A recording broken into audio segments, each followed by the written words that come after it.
চলার পথে বিভিন্ন রকম মানুষের দ্বারা প্রভাবিত হয়ে থাকি আমরা। কখনো কখনো কোনো ভালো মানুষের দ্বারা প্রবলভাবে উৎসাহিত হই, মোটিভেশন পাই। আবার কিছু সময় এমন থাকে যখন বিভিন্ন খারাপ মানুষের দ্বারা অনুৎসাহিত হই বা ডিমোটিভেট হয়ে জীবনে ফ্রাস্ট্রেশন, ডিপ্রেশন, টেনশনের মধ্যে জর্জরিত হয়ে পড়ি।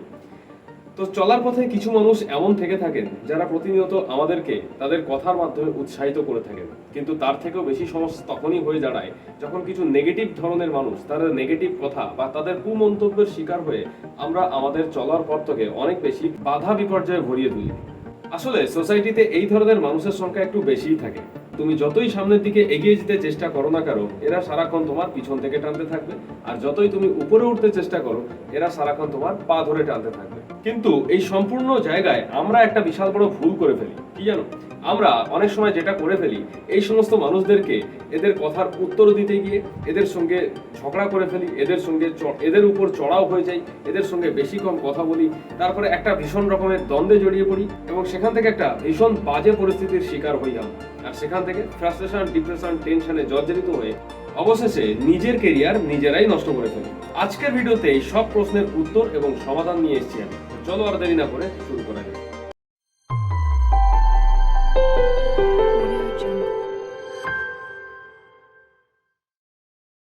Hello viewers, welcome to my channel time investment 24। আশা রাখছি তোমরা তোমাদের প্রত্যেকটা দিনকে সুন্দরভাবে কাজে লাগাচ্ছ, টাইমটাকে ওয়েস্ট না করে সঠিক জায়গায় সঠিকভাবে ইনভেস্ট করছো।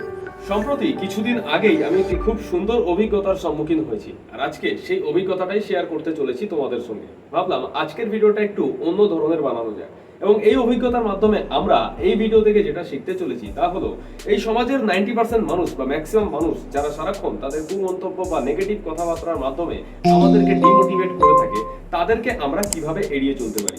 এই ধরনের মানুষদেরকে আরো একটা কথা বলা হয়, কি জানো? এদেরকে বলা হয় অন্যের সুখে দুঃখী। অর্থাৎ এরা নিজেই যত ভালো থাকুক না কেন, এরা অন্যের সুখ কখনো সহ্য করতে পারে না, এরা অন্যের ভালো কখনো দেখতেই পারে না। হয়তো এদের নিজের লাইফস্টাইল বা নিজের জীবনটা অন্যদের তুলনায় যথেষ্ট ভালো আছে, নিজের লাইফে হয়তো কেরিয়ারে সে যথেষ্ট এস্টাবলিশ, প্রতিষ্ঠিত এবং সব দিক থেকে সে স্যাটিসফাই, কিন্তু তারপরেও অন্যের জীবনে যদি এরা সামান্য উন্নতি দেখে ফেলে, তখন এরা তাদের ব্লাড প্রেশার বাড়িয়ে ফেলে, তাদের নানান ধরনের শারীরিক সমস্যার সম্মুখীন হয়ে যায় এবং মাথা ব্যথা বিগড়ে গিয়ে এরা পাগলের মতো ভুলভাল কাজ করতে থাকে। আর সব থেকে বড় প্রবলেম হলো আমরা এই পাগলদের সাথ দিয়ে থাকি, আমরাও এই পাগলদের পাগলামির শিকার হয়ে পড়ি। তাহলে এই পাগলামির হাত থেকে কি করে বাঁচবো, আজকে আমি সেটা শেয়ার করতে চলেছি। আমার ছোটবেলা থেকে বিভিন্ন রকমের শখ ছিল, কিন্তু সময়ের সঙ্গে সেগুলো কোনোটাই পূরণ করতে পারিনি। কিছুটা হয়তো অর্থনৈতিক কারণে বা কিছুটা পর্যাপ্ত গাইডলাইন্সের অভাবে, কারণ আমার জীবনে সেইভাবে গাইডলাইন্স করার মতো কেউ ছিল না।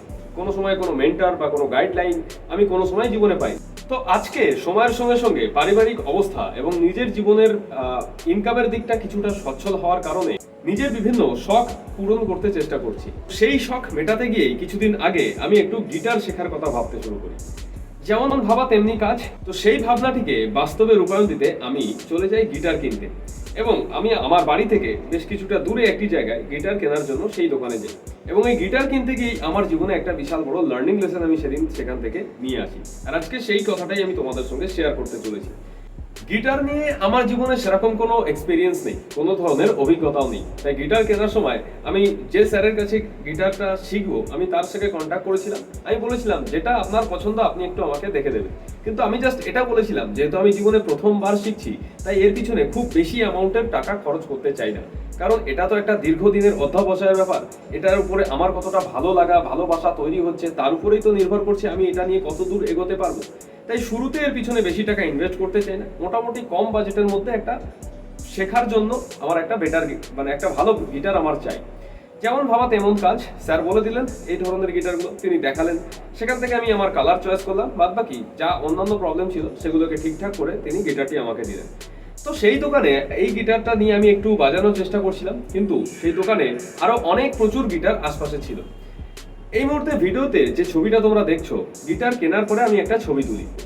ছবিতে আমার মাথার ঠিক পিছনে যে গিটারটি আছে, পুরো দোকানে যতগুলো গিটার ছিল তার মধ্যে ওই গিটারটি আমার একটু অন্য রকমের মনে হয়, আমার চোখে একটু আলাদা রকমের লাগে। আমি ওনাদেরকে জিজ্ঞাসা করি, আচ্ছা এই গিটারটার দাম কত? তখন তিনি বললেন এই গিটারের দাম প্রায় 60,000 টাকা। আমি তো শুনে অবাক, আমার হাতে যে গিটারটা আছে তার দাম মাত্র 3,500 টাকা। আর আমার মাথার ঠিক পিছনে যে গিটারটা আছে তার দাম 60,000 টাকা। আমি বললাম 60,000 টাকা? 60,000 টাকার গিটার আবার হয় নাকি? তারা বললেন কেন হয় না, গিটার তো 1 লাখ টাকার উপরেও হয়। আমি তো শুনে অবাক। আমি তখন পাগলের মতো না বুঝে জিজ্ঞাসা করলাম, আচ্ছা এই গিটারটার দাম 60,000 টাকা কেন? তখন আমাকে আমার স্যার উত্তর দিলেন, যতক্ষণ না তুমি একজন প্রফেশনাল গিটারিস্ট না হচ্ছ ততক্ষণ আমি তোমাকে বোঝাতে পারবো না কেন এর দাম 60,000 টাকা। আর তুমি বিশ্বাস করবে না, এই কথাটি আমার জীবনে আমার মধ্যে একটা অন্য রকমের ফিলিংস জাগিয়ে তুললো। এই কথাটি শুনে আমি অবাক হয়ে ভাবতে শুরু করলাম, সত্যি তো এই গিটারের দাম কেন 60,000 টাকা, এটা জানতে গেলে মানে এখনো আমি এটা জানার যোগ্য হইনি। আমি তখন স্যারকে জিজ্ঞাসা করলাম, আচ্ছা আমি যে আজকে ফার্স্ট টাইম গিটার শেখা শুরু করছি, একজন প্রফেশনাল গিটারিস্ট হতে বা গিটারটিকে ভালোভাবে শিখতে আমাকে কতদিন পর্যন্ত শিখতে হতে পারে? তখন তিনি বললেন, অনেক মানুষ আছে যারা সারা জীবন ধরেও হয়তো একটা ইনস্ট্রুমেন্ট বাজানো শিখতে পারে না। আমি বললাম, না স্যার, তবুও যদি মন দিয়ে একটু ভালোবেসে যদি রেগুলার প্র্যাকটিসের মাধ্যমে কেউ যদি চেষ্টা করে তাহলে তার কতদিন প্রয়োজন হতে পারে একটা গিটার শেখার জন্য? তখন তিনি বললেন, প্রায় 8 মাস, 10 মাস বা ম্যাক্সিমাম 1 বছর, তার মধ্যে একটা গিটার ভালোভাবে বাজানো শিখে নেওয়া যেতে পারে।